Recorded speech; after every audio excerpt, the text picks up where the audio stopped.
नमस्कार, फर्स्ट बिहार झारखंड में आपका स्वागत है। मैं राहुल ओझा आपके साथ। 10 महीने बाद जब एलजेपी अध्यक्ष चिराग पासवान की बातचीत मुख्यमंत्री नीतीश कुमार के साथ फोन पर हुई तो ऐसा लगा कि जो दूरियां हैं वो नीतीश कुमार और एलजेपी अध्यक्ष चिराग पासवान की थोड़ी कम जरूर हुई है। लेकिन अब बात निकल कर के ये सामने आई है कि जो तल्खी है वो पहले जैसी ही बरकरार है और एलजेपी अध्यक्ष ने एक बार फिर से ये कह दिया है कि एजेंडा किसी एक का चुनाव में नहीं चलेगा।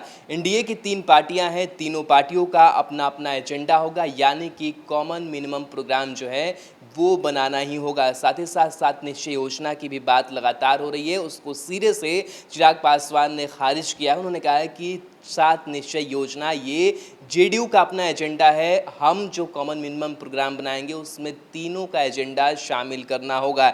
एक बार फिर से जो अपने कड़े तेवर हैं वो चिराग पासवान ने नीतीश को लेकर के दिखाया है और जिस तरीके से पिछले कई दिनों से राजनीति चल रही है और चिराग पासवान अपने पार्टी के नेताओं को, अपने पार्टी कार्यकर्ताओं को समझाने की कोशिश कर रहे हैं कि स्थिति जो भी बने इस बिहार विधानसभा चुनाव में सभी परिस्थितियों के लिए हमें तैयार रहना होगा। उनका स्पष्ट रूप से कहना है कि कॉमन मिनिमम प्रोग्राम जो है वो चुनाव से पहले बन जाना चाहिए। साथ ही चिराग ने फिर कहा है कि बिहार में भी चुनाव कराने का वक्त नहीं है, लिहाजा चुनाव टाल देना चाहिए। चिराग पासवान ने कहा कि बिहार में एनडीए या ऐसे किसी गठबंधन की सरकार बनेगी जिसमें लोक जनशक्ति पार्टी शामिल होगी तो कॉमन मिनिमम प्रोग्राम के आधार पर बनेगी और चलेगी। देश में चल रही हर गठबंधन सरकार कॉमन मिनिमम प्रोग्राम पर चल रही है। ये अलग बात है कि बिहार में रातों रात मुख्यमंत्री ने महागठबंधन छोड़कर एनडीए का दामन थाम लिया। अब सरकार उसी एजेंडे पर चल रही है जो आरजेडी, कांग्रेस और जेडीयू यानी महागठबंधन का एजेंडा था। चिराग पासवान ने कहा है कि 7 निश्चय उनका एजेंडा नहीं हो सकता, ये एनडीए का भी एजेंडा नहीं है। ये वो एजेंडा है जिसे आरजेडी, जेडीयू और कांग्रेस ने मिलकर बनाया था।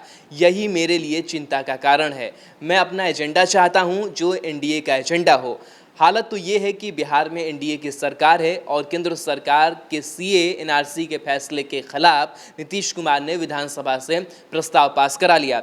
चिराग पासवान ने कहा कि वे किसी सरकार में क्यों शामिल होंगे जिसमें उनके एजेंडे का नोटिस ही नहीं लिया जाए या उनकी उपेक्षा की जाए। वे बिहार में उसी गठबंधन के साथ रहेंगे जो चुनाव से पहले कॉमन मिनिमम प्रोग्राम बनाए। चुनाव बाद की कौन जानता है, जो आज नहीं पूछ रहे हैं वो चुनाव होने के बाद क्या पूछेंगे। चिराग पासवान ने कहा कि वैसे तो बिहार में चुनाव कराने को लेकर आखिरी फैसला चुनाव आयोग को लेना है, लेकिन एक जिम्मेदार पार्टी होने के नाते वे आयोग को जमीनी हकीकत से अवगत करा रहे हैं। चिराग ने कहा कि उन्होंने चुनाव आयोग को लिखकर दे दिया है कि वे बिहार के करोड़ों लोगों को खतरे में नहीं डाल सकते। चुनाव होगा तो उससे पहले चुनाव प्रचार होगा। सोशल डिस्टेंसिंग के बीच चुनाव प्रचार, रैली, नुक्कड़ सभा कैसे होगा, ये मेरी समझ से परे की बात है। हर जनप्रतिनिधि जनता से मिलना चाहेगा, इसके लिए सभा रैलियां होंगी और फिर बड़ी आबादी कोरोना के संकट में फंसेगी। चिराग ने कहा, आप जानबूझकर लोगों को मौत के मुंह में नहीं डाल सकते। चिराग पासवान ने कहा कि चुनाव को लेकर उनकी बीजेपी के राष्ट्रीय अध्यक्ष जेपी नड्डा से बात हुई है। उन्होंने नड्डा जी को बता दिया है कि बिहार में अभी चुनाव कराने के लिए सही वक्त नहीं है। हमने बीजेपी को चुनाव को लेकर एलजेपी के स्टैंड से रूबरू करा दिया है। चिराग पासवान ने कहा कि कोई ऐसा नहीं समझे कि हम चुनाव से भाग रहे हैं। मैं साफ साफ बता देना चाहता हूं कि लोक जनशक्ति पार्टी बिहार की सभी यानी 243 सीटों पर चुनाव के लिए पूरी तरह तैयार है, लेकिन हमारी जनता के प्रति जिम्मेवारी भी है। हम सिर्फ चुनाव लड़ने के लिए नहीं है बल्कि जनता की रक्षा करने की जिम्मेवारी भी हमारी है। चिराग पासवान ने कहा कि वर्चुअल प्रचार की बात बिहार के करोड़ों गरीबों के साथ भद्दा मजाक होगा। बिहार के कितने लोग वर्चुअल माध्यम से जुड़े हैं? अगर कोई वर्चुअल प्रचार कर चुनाव कराने की बात करता है तो उसे आंकड़ा देना चाहिए। कितने लोगों के पास इंटरनेट है, कितने लोग इस टेक्नोलॉजी को समझते हैं। चिराग पासवान ने कहा कि बिहार सरकार ने अभी कोरोना की स्थिति की जानकारी देने के लिए सभी जिलों के जनप्रतिनिधियों के साथ वर्चुअल मीटिंग करने का निर्देश दिया है। ऐसी ही एक वर्चुअल मीटिंग जमुई में हुई। मैं तो सांसद के तौर पर मौजूद था, लेकिन जमुई जिले के 4 में से सिर्फ 1 विधायक उसमें शामिल हुए।